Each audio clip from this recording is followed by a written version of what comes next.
सिद्धार्थाने हंसाला पाहिले, त्या क्षणी त्या ठिकाणी ते धावून गेले. उचलिले लगबगीने त्या पाणी पाजिले, हळूच बाण काढून औषध लाविले.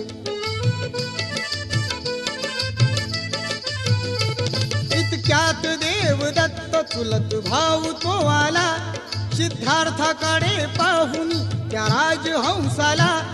शिकार आहे माझी ते हंस तो मला, धनी मी आहे त्याचा मीच बाण मारिला. हंस हा कुणाचा, हंस हा कुणाचा.